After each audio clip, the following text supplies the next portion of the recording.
Now we've talked quite a bit about z-scores and normal curves. So now that we've had some practice finding standardized scores, we can use standardized scores to find probabilities. But how do we determine the probability that a value lies some fraction of a standard deviation away from the mean? Like in the last example on the previous page, it was Lamar's, he got an 80% on his test, but the average person in his class got 85, and the standard deviation was 10, I think. So how do you determine the probability that a random person would get the same score as him as compared to his class? We've talked about z-scores and how many standard deviations is a certain value away from the mean, but we haven't talked about probabilities as associated with these z-scores. In this situation, we'll use the z-score and technology to find the probability. We will start with a few examples that walk you through the process of finding a probability using a z-score. Later, we will discuss the nuances of what is actually going on here. The first example, let's talk about the length of the human pregnancy. The length in days of a randomly chosen human pregnancy has a normal probability distribution with mu equals 266 and sigma equals 16. So capital X is the length of pregnancy in days. Okay, I hope so. Gee, 266, that's a lot. But okay, that's in days, that makes sense. All right. What is the probability that a randomly chosen pregnancy will last less than 246 days? The question asks for a probability, therefore think area. To find this probability, we first convert X to a z-score, because just a certain value, a certain number of days of a pregnancy, it would be nice to know how many standard deviations away from the mean is that. That's our first goal. So we calculated the same formula we saw before. Z is the value you're interested in minus mu divided by standard deviation. So we got the value they asked about, 246 minus 266, which is the mean, divided by standard deviation, which was 16, and we get negative 1.25. The negative makes sense because the value they're asking about, 246, is less than the mean, 266. Okay, the probability that X is less than 246 is equal to the probability that the z-score is less than negative 1.25. This is the area to the left of z equals negative 1.25. And if you're asking why the left, because the left is smaller values. We're interested in, because they said, where is it here? When they asked the question, where was it?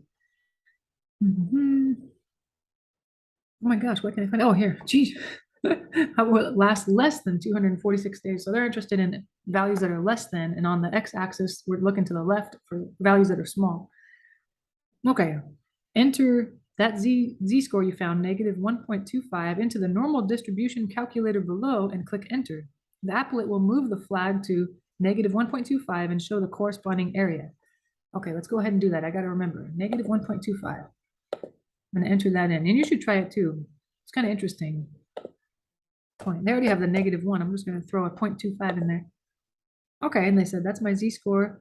Now it says here, let me see, I'm going to circle it. The area to the left of the z value is 0.1056. And if I change that to a percent, that'd be 10.56. So it looks like 10.56% of women will have a pregnancy that lasts less than 246 days, the number they were interested in. Okay, now let's see what else we have to do here. Yeah, that's what it looked like when we did it, and it did give us that value. Okay, so then they kind of interpreted it here. They rounded it. We said 10.56% chance that you'll have a pregnancy that lasts less than that number of days, but they rounded it up to 11 just to make it simpler. How about on the other side, instead of a pregnancy that lasts less than the average amount or the mean amount, how about lasting more than that? What's the probability that a pregnancy will last more than 280 days? The question asks for a probability, therefore think area again. So in that we're going to need to use technology as well, but this little applet, just as the one above, it doesn't take a number, it takes a z-score. So we have to figure out the z-score. Do x minus mu over sigma. We got the same mu and sigma. Would they say 266 was the mean, and then sigma was 16? Is that right? Yeah, and then the x value they're interested in now is 280, not 246. So if you do that calculation, 280 minus 266 is 14 divided by the standard deviation 16, you get a z-score of 0.875. Okay. The probability that x is greater than 280 is equal to the probability that z is greater than 0.875, because that's the z-score we got. We want to know what's the area to the right of z equals 0.875. y to the right because we're looking at greater than 280. Values on the x-axis that are greater than a certain value are to the right. We'll enter z equals 0.875 into the normal distribution calculator below and click enter. The applet should give me the probability. And the probability that a z-score is larger than a certain z value is equal to the probability that my x value is greater than or equal to the mean. So that's why we convert to z-scores, because a lot of the technology uses z-scores as opposed to, wait, was it 2.5 or 7.5? Oh my gosh, I have a terrible memory. Oh, 7.5. There we go. I'll press enter.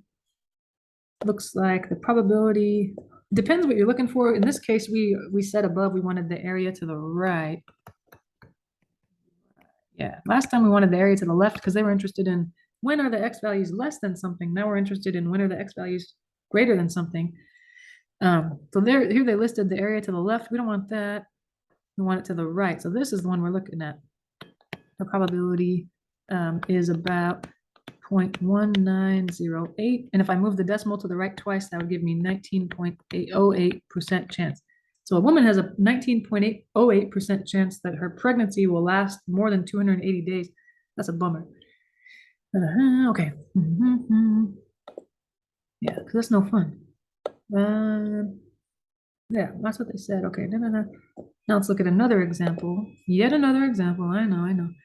Normal distribution of male foot length. Back to that. Oh my gosh, I'm over this one. Male foot lengths have a normal probability distribution with a mean of 11 inches and a standard deviation of 1.5 inches. Yeah, we know. I think I'll remember this till the day I die. We've done so much on this foot length thing. What is the probability that a randomly selected male has a foot length greater than 13 inches?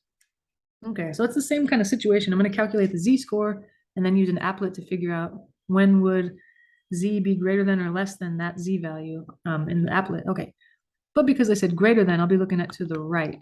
When I use the applet, I'll type in my z-score and I'll be interested in to the right because they said greater. If they had said less than, then I look to the left. Okay, so z, as always, should be the x value they gave us, 13 minus mu, which is 11 over sigma, and they have that calculation here. It ends up being 1.33 positive because it's larger than the mean. Okay, the probability, So I'm going to enter that. What is it? 1.33. I'm going to enter that in the applet because that's our z-score. Let's see, it's positive, so I have to erase that negative number. 1.33, enter. All right, it looks like, and remember, we're looking at, I want to know when is it greater than, so it's to the right. I'm interested in this one. If they had said, when is the man's foot length less than 13, then I'd look at the top one. That's to the left. But no, I want this one. Probability should be that value they wrote there, 0.0918. And if I move that decimal to the right twice, I get 9.18. So you have about 9% chance that a randomly chosen male will have a foot length of greater than 13 inches. I think we were measuring in. I can't remember. Honestly, do we care? I don't know. Okay. Good times. This is kind of good. I like using technology. It's kind of nice, right? And it's less pressure on me. Okay, so they're just capturing a picture of what you should have seen. Okay, normal distribution calculator. Wait, what? Drag the orange flag left or right to change the z-score. Alternatively, enter a z-score into the text box. Okay, so I think they're just saying that in that applet, I could have typed in 1.33, but I could always, if I was kind of curious, I could move this orange cursor and say, oh, I wonder what it looks like this way. And how does the area to the right or to the left change here? You know, that's just for fun. They didn't really ask us to do that. Okay,